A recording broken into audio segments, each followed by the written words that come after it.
Oke, baik. Bismillahirrahmanirrahim. Assalamualaikum warahmatullahi wabarakatuh. Selamat pagi dan salam sejahtera untuk kita semua. Selamat datang dan terima kasih atas kehadiran Bapak, Ibu, dan juga teman-teman pelaku UMKM dan stakeholder Rumah BUMN BRI Makassar yang luar biasa dalam kegiatan pelatihan UMKM Rumah BUMN Makassar. Nah, oke teman-teman, saya ucapkan selamat datang kepada teman-teman pelaku UMKM. Baik, langsung saja. Adapun tema pelatihan hari ini yang mengusung tema yang sangat menarik, yaitu adalah brand kuat, konten beda, cara membangun identitas brand yang tak terlupakan lewat konten. Nah, teman-teman, di tengah situasi kita yang mungkin lagi kebanyakan WFH pada hari ini, saya mohon kita tetap kondusifkan suasana, entah itu kita sedang berada di luar ataupun dalam rumah, dan juga semoga teman-teman yang ikut turut serta dalam demonstrasi pada hari ini semoga senantiasa selalu diberikan keselamatan dan juga kesehatan dan juga kelancaran untuk semua kegiatannya pada hari ini.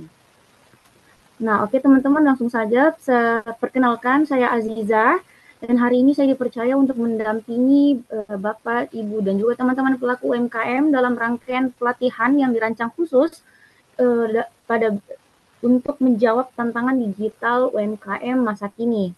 Nah, pelatihan ini diinisiasi oleh Rumah BUMN Makassar berkolaborasi dengan BRI dan Link UMKM sebagai wujud nyata komitmen BUMN untuk Indonesia dalam mendorong pertumbuhan pelaku UMKM yang lebih adaptif.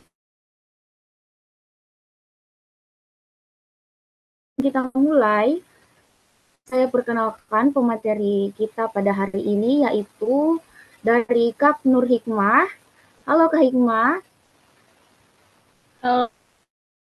Jadi Kak Hikmah ini adalah internship BUMN Makassar dan juga dia anggota dari divisi konten kreator. Oke teman-teman, sebelum itu saya ingin mengingatkan juga untuk teman-teman yang mengikuti pelatihan pada hari ini untuk mendokumentasikan kegiatan hari ini dan juga membagikannya di sosial media. Dan juga jangan lupa untuk mention akun rumah BUMN dan juga produk UMKM RB Makassar. Oke, tanpa berlama-lama, langsung saja saya persilakan kepada Kak Hikmah untuk memaparkan materi pelatihannya. Oke, baik. Silakan Kak Hikmah. Oke, Assalamualaikum warahmatullahi wabarakatuh. Uh, Waalaikumsalam warahmatullahi wabarakatuh. oke, selamat pagi semuanya teman-teman. Terima kasih sudah menyempatkan waktunya untuk hadir mengikuti pelatihan hari ini. Nah, mungkin teman-teman sekarang kebanyakan WFH dan semoga kondisi juga cepat membaik supaya kita semua bisa lagi kembali WFO seperti biasanya. Nah, di pelatihan hari ini saya akan membawakan materi mengenai brand yang kuat, konten yang berbeda, dan cara membangun identitas brand yang tak terlupakan lewat konten. Nah, mungkin kalau kita berbicara mengenai brand, yang pertama kita ingat itu adalah logo brandnya atau bahkan nama brandnya. Nah, mungkin kadang kalau kita ada teman tak bertanya kayak, weh, apalagi itu logonya New Balance? Pasti orang kayak ingat, oh, huruf N. Atau orang tanya mengenai suatu brand yang kita ingat itu logonya, atau orang menanyakan sebuah logo brand yang kita ingat itu namanya. Nah, sebenarnya teman-teman, kalau kita berbicara mengenai brand, brand itu tidak hanya hanya sekedar logo atau nama. Mungkin bisa di next, moderator.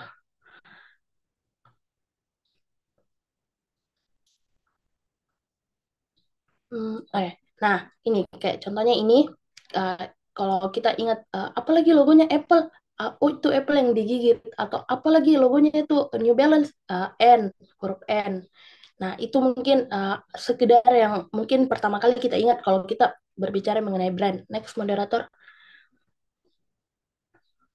Nah, sedangkan teman-teman yang sebenarnya yang harus kita ketahui juga, brand itu bukan hanya sebuah nama atau logo, tapi brand itu adalah janji, reputasi dan persepsi yang melekat di benak konsumen mengenai brand kita. Nah, janji yang dimaksud ini adalah setiap brand pasti memberikan sebuah janji kepada konsumennya. Janji ini bisa tentang kualitas produknya, pelayanan produknya, atau pelayanan yang diberikan kepada pelanggannya, atau bahkan perasaan yang kita dapatkan ketika kita menggunakan produk tersebut. Pasti ketika kita membeli sebuah brand atau kita membeli sebuah produk pada suatu brand, pasti kita punya ekspektasi lah mengenai produk tersebut. Nah, setiap uh, brand itu pasti ada janji yang ditaruh hubungan juga dengan reputasinya. Ketika reputasi itu dibangun dengan janji yang bisa ditepati, maka kepercayaannya konsumen itu bakal tumbuh dan brandnya juga bakal lebih dikenal dengan masyarakat luas, karena pasti ketika sebuah brand itu menarik, pasti mudah untuk viral atau mudah untuk banyak diketahui oleh banyak orang. Nah, sebaliknya jika brand itu tidak bisa menempati janjinya, maka akan berpengaruh pada reputasinya. Orang akan menilai brandnya jelek dan reputasinya itu bisa rusak. Nah, itu juga bakalan menimbulkan persepsi um, di kalangan konsumen. Nah, persepsinya itu bisa dilihat dan bagaimana konsumen rasakan brand tersebut. Nah, persepsinya juga dibentuk oleh interaksi yang terjadi antara kita dengan brand tersebut.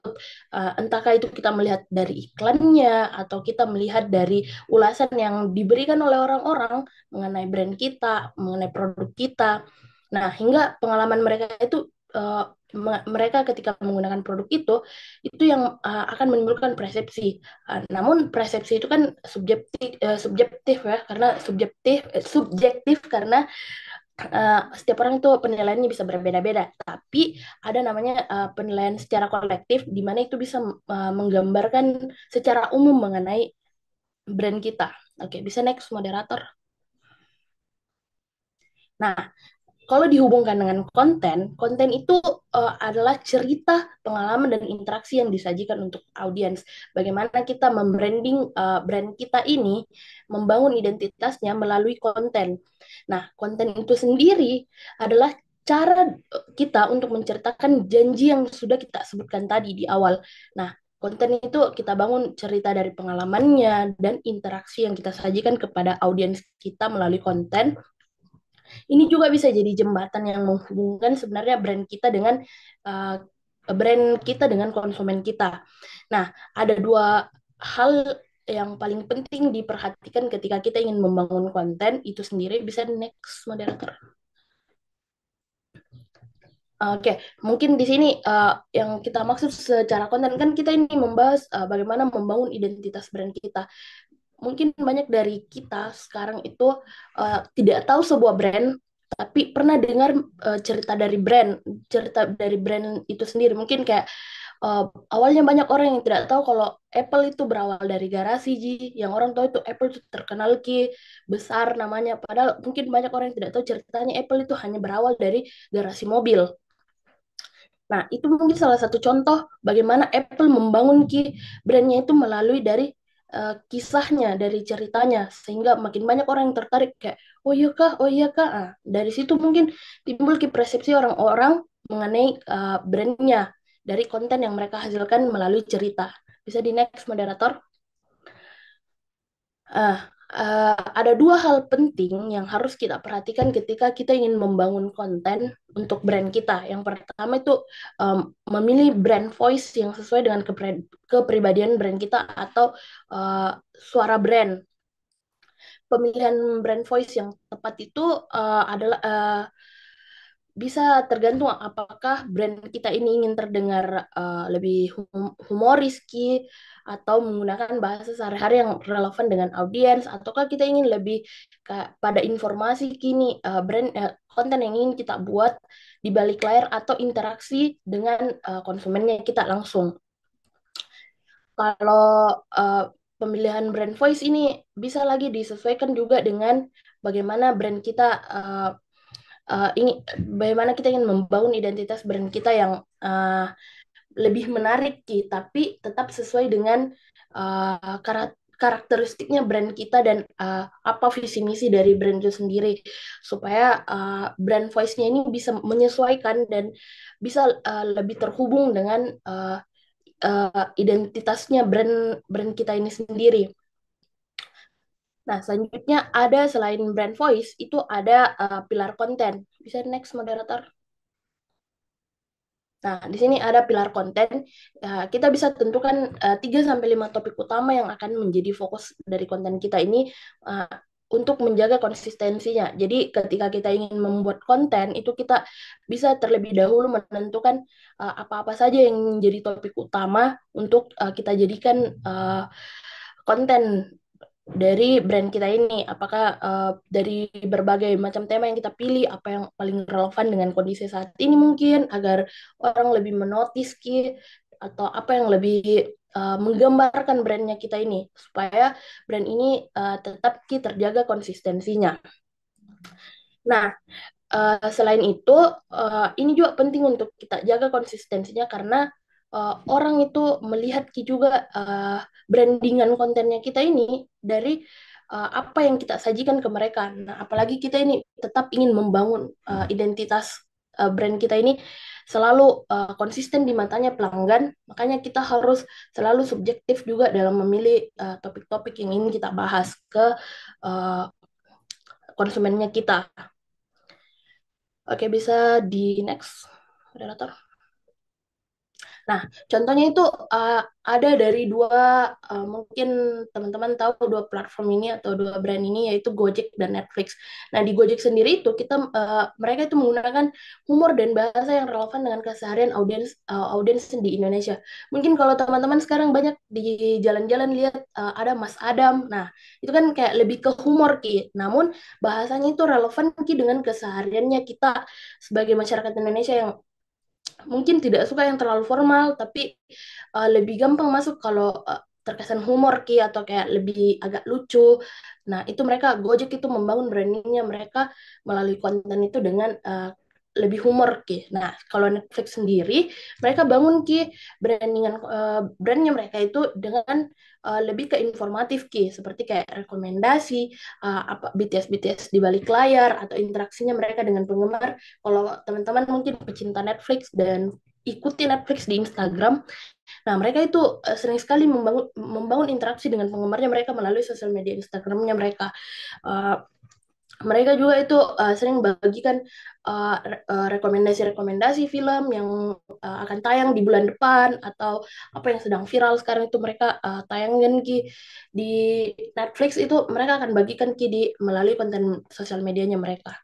Nah, kalau di Netflix mungkin enggak humor kita, tapi lebih informatif, dan mungkin juga orang yang audiensnya mereka sudah terbangun juga dengan kebiasaannya mereka yang dimana di sosial media kontennya mereka itu hanya membagikan informasi apa-apa yang sedang hype saat ini mereka bagikan di situ. Jadi audiensnya mereka itu lebih tertuju kalau mereka mencari rekomendasi, bukan yang lebih humor seperti Gojek tadi. Oke, bisa di next, moderator. Nah, sebenarnya kesimpulan dari materi ini adalah bagaimana sebenarnya kita membangun brand yang tidak terlupakan itu melalui konten. Nah, sebenarnya kalau untuk membangun dari konten itu sendiri, kita tentunya tinggal tentukan pilar konten dan brand voice yang mau kita bangun. Dari kita ingin membangun cerita dari brand kita itu, kita harus menentukan pilar-pilar kontennya yang tadi sudah saya paparkan. Nah, dari situ kita bisa membentuk sebuah konten dan image kontennya kita seperti apa. Dan di situ kita sudah bisa memulai untuk bercerita mengenai brand kita. Dari situ juga audiensnya kita atau konsumennya kita bisa lebih melihat brandnya kita ini dari sebuah konten yang kita ciptakan melalui pilar konten dan brand voice yang kita bawa. Itu mungkin dari saya, moderator.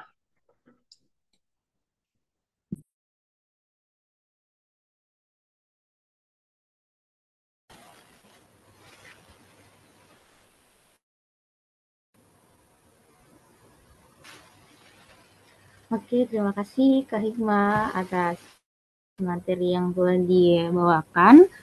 Oke, baik. Bagaimana teman-teman? Apakah ada yang ingin menanggapi ataupun bertanya terhadap materi kita ya hari ini? Ayo saya persilakan kepada bapak-bapak dan juga ibu-ibu dan teman-teman pelaku UMKM untuk di materi kita hari ini. Saya persilakan, mungkin boleh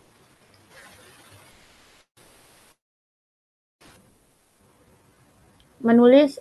Saya persilakan. Ayo teman-teman. Saya moderator mau bertanya.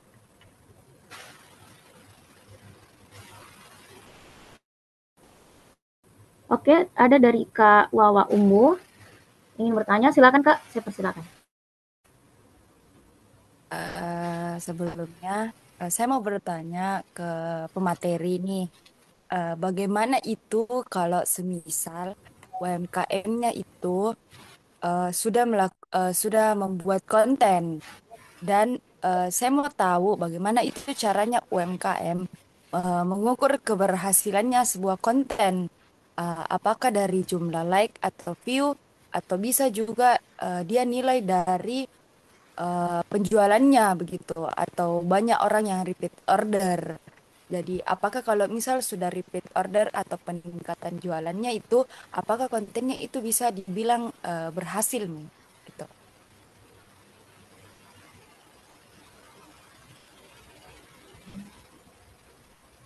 Oke, mungkin langsung saya jawab, moderator. Iya, boleh Kak. Nah, sebenarnya kalau untuk mengukur sebenarnya keberhasilan dari konten yang sudah kita buat, itu ada juga beberapa hal yang harus kita perhatikan. Apakah kita mengukur itu dari dia berdasarkan tujuannya, semisal kita menunjukkan uh, membuat brand ini kita ukur keberhasilannya, semisal kayak dapat brand awareness. Nah, jika banyak akun yang melihat kontennya kita, berarti tinggi ki angkanya, bisa dibilang tinggi ki angka keberhasilannya dari konten yang kita buat. Kalau semisal memang tujuannya itu adalah untuk brand awareness. Tapi kalau kita melihat dari segi interaksi, nah kita bisa melihat keberhasilan kontennya kita seperti seberapa banyak orang yang like, seperti berapa banyak orang yang komen, atau bahkan seberapa banyak orang yang share kontennya kita ini. Nah, kalau kita melihat sebenarnya kalau dari tingkat penjualan, kita bisa melihat berapa banyak orang yang sebenarnya kalau dari konten kan biasa kita itu tautkan klik tautan gitu. Nah, seberapa banyak orang yang data melihat tautan tersebut dan bahkan seberapa banyak orang yang melakukan transaksi di situ, berapa banyak orang yang uh, melakukan pembelian dari konten melalui tautan tersebut yang tertaut di kontennya kita. Mungkin itu kalau dari saya. Oke, bagaimana Kak Wawamu? Apakah jawabannya sudah bisa diterima?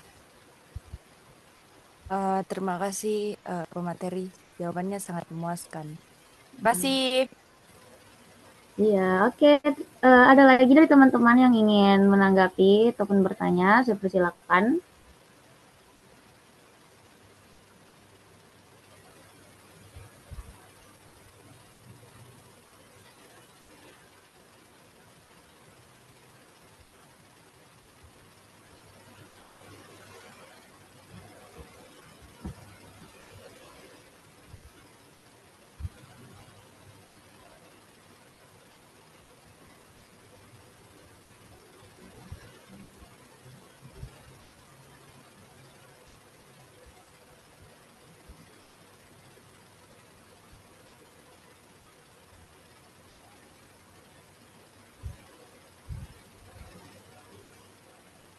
Moderator masih bisa bertanya kah? Oh, boleh Kak, silakan. Ini saya mau bertanya ke pemateri nih. Kalau menurutnya pemateri, kan ini saya baru, semisal baru bangun sebuah brand atau UMKM yang sangat baru begitu. Nah, saya masih bingung kalau misal sebuah kontennya itu saya mau buat konten promosi saja, tapi saya lihat ini kayak apa audiensku atau pembeliku itu kayak belum kayak maksudnya tuh kayak bosan ki begitu dengan sebuah konten. Jadi kayak menurutnya pemateri itu ada saran kah kayak konten seperti apa yang kayak bikin promosi UMKM kok itu lebih naik gitu. Apakah ada saran konten gitu?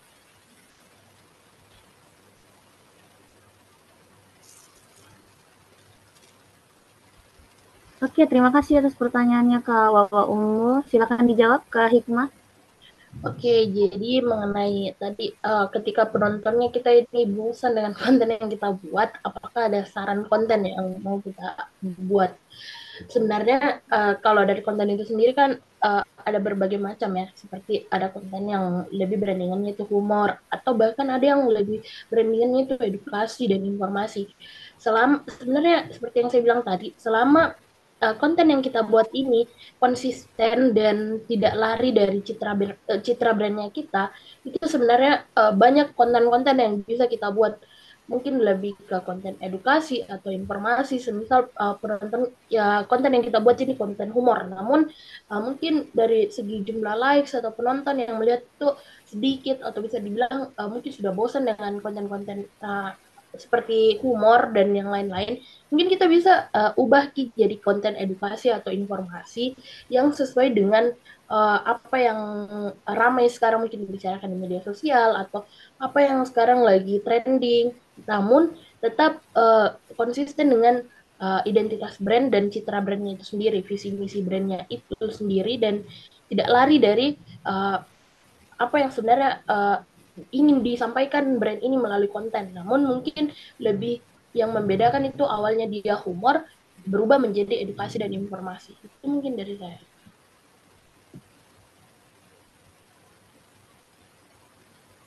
Oke, terima kasih Kak Hikmah. Gimana Kak Ungu, apakah pertanyaannya sudah jelas? Jawabannya sudah jelas dari pemateri? Ya, moderator. Terima kasih. Oke, sama-sama. Oke, saya lihat ini ada pertanyaan di room chat dari ergologi.id. Pertanyaannya itu, saya ingin bertanya, menurut pemateri sendiri, apakah sebagai pelaku UMKM yang masih terbilang baru, bagaimana saya bisa membuat konten planning yang cocok ataupun sesuai dengan tren yang sekarang? Nah, gimana tuh Kak Hikmah? Silakan dijawab.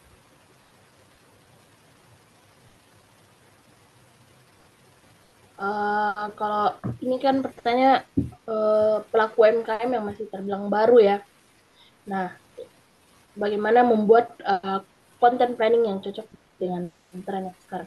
Kembali lagi kita melihat apakah apa yang sebenarnya brand kita ini ingin sampaikan melalui konten. Nah, kalau kita ingin membuat konten plan, konten plan sendiri, kita harus tentukan dulu tujuan kontennya itu seperti apa. Apakah kita ingin meningkatkan apa brand awareness yang ada di brandnya kita, atau kita lebih ke ingin engagementnya, atau kayak lebih ke ingin meningkatkan penjualannya. Sebenarnya itu dulu yang perlu kita pahami mengenai konten plan yang ingin kita bangun untuk brand kita. Apa yang ingin kita bawa uh, lewat konten dari brand kita ini, apa yang ingin kita bawa. Nah, setelah itu mungkin kita harus kenali dulu target audiensnya kita. Bagaimana, apakah orang yang ingin saya sampaikan melalui konten saya ini skala umurnya itu dari umur berapa sampai umur berapa, atau target audiensnya ini Gen Z kah atau Gen Alpha kah, kan itu sebenarnya bisa juga kita lihat dari situ.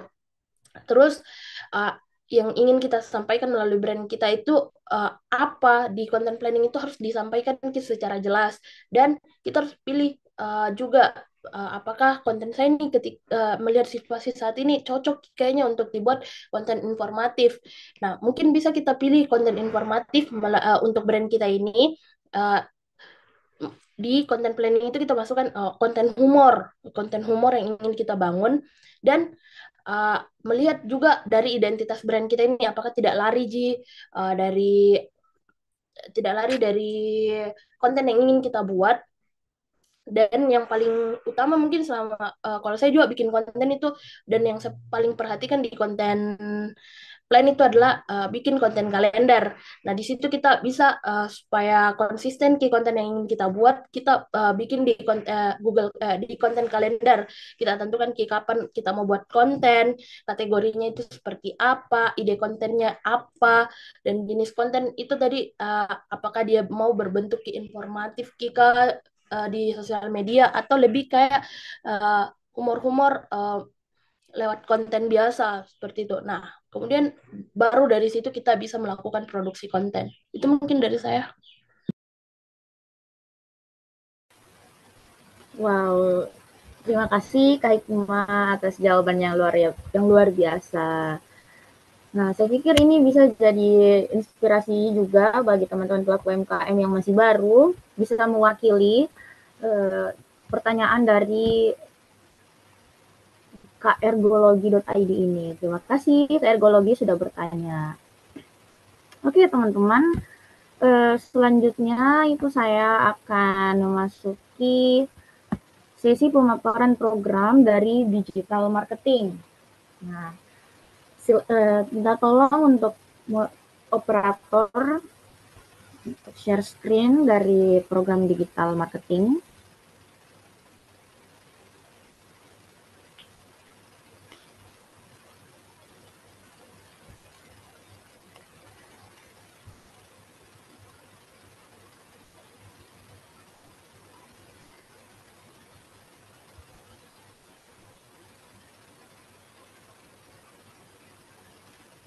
Nah, oke.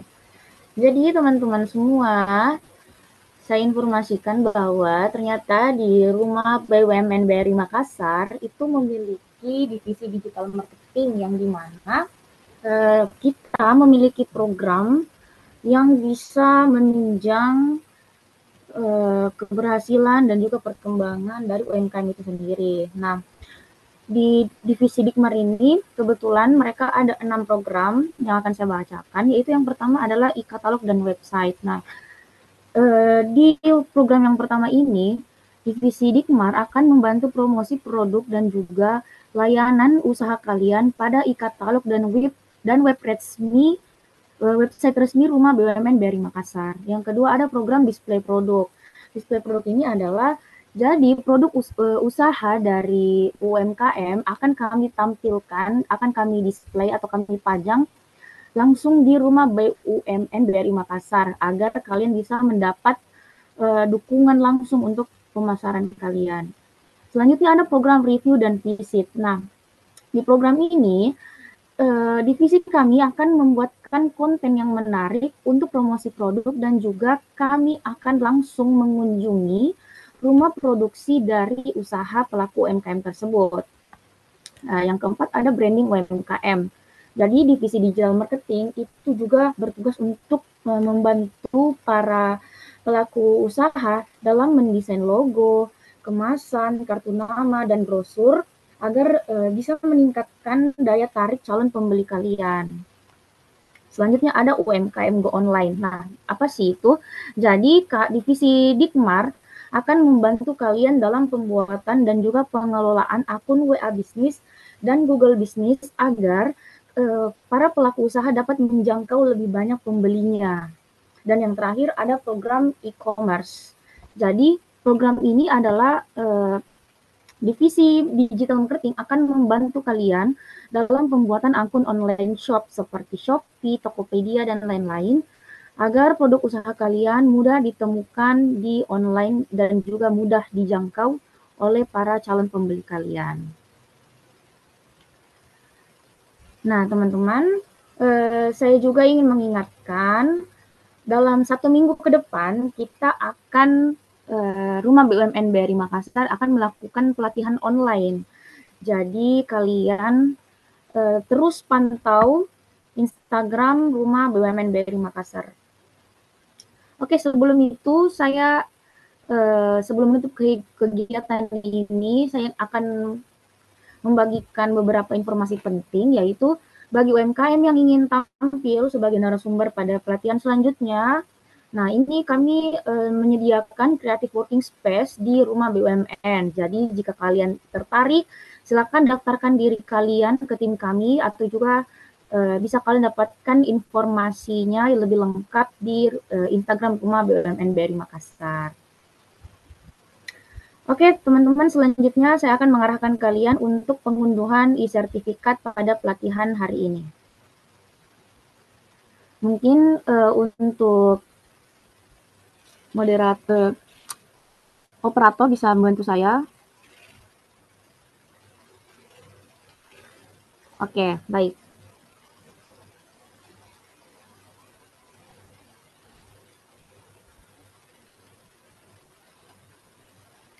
Oke, teman-teman. Berikut tutorial cara mendownload e-sertifikat pelatihan pada hari ini. Nah, yang pertama, Bapak-bapak dan Ibu-ibu juga teman-teman, silakan akses kembali link pelatihan pada sesi kali ini, yaitu ada di broadcast yang telah dibagikan di grup, link daftar pelatihan. Nah, setelah mengklik link tersebut, kalian diarahkan untuk login. Nah, kalian login seperti biasa untuk akun kalian. Lalu setelah itu, kalian pilih garis 3 yang terletak di ujung atas kiri layar HP kalian ataupun layar laptop kalian. Lalu, kalian klik menu profil. Setelah itu, masuk ke menu.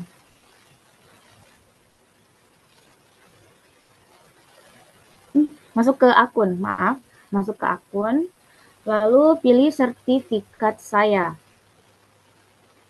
Nah, setelah itu akan muncul pelatihan-pelatihan yang pernah kalian ikuti.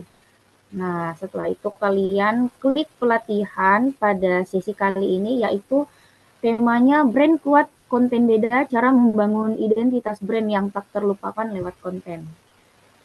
Setelah kalian mengklik tema pelatihan pada hari ini, kalian akan diarahkan untuk mengisi survei singkat yang ada pada link tersebut.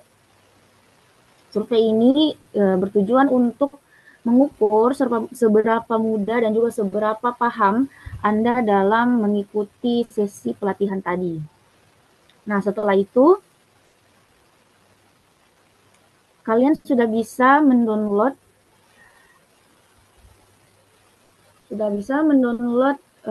pelatihannya dengan memasukkan redeem code, yaitu branding. Saya akan ketikkan di room chat.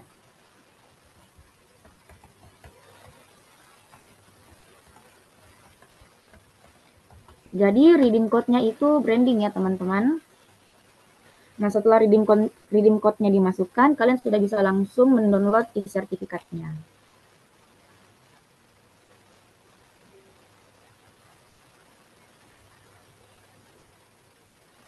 Oke, teman-teman sekalian, alhamdulillah akhirnya kita sudah berada di penghujung acara.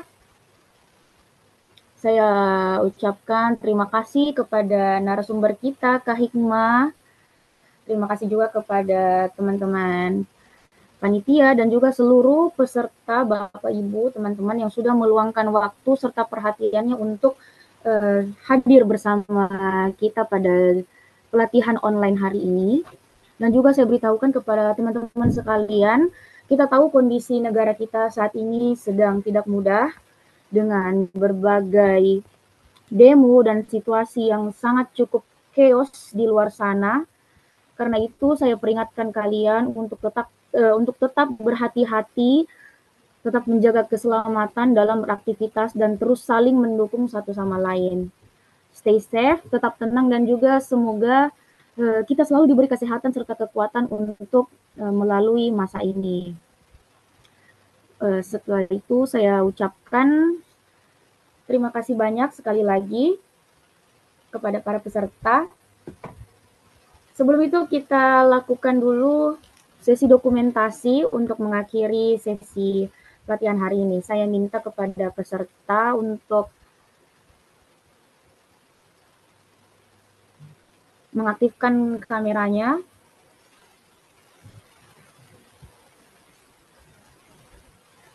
agar kita bisa mengabadikan sesi pelatihan online hari ini.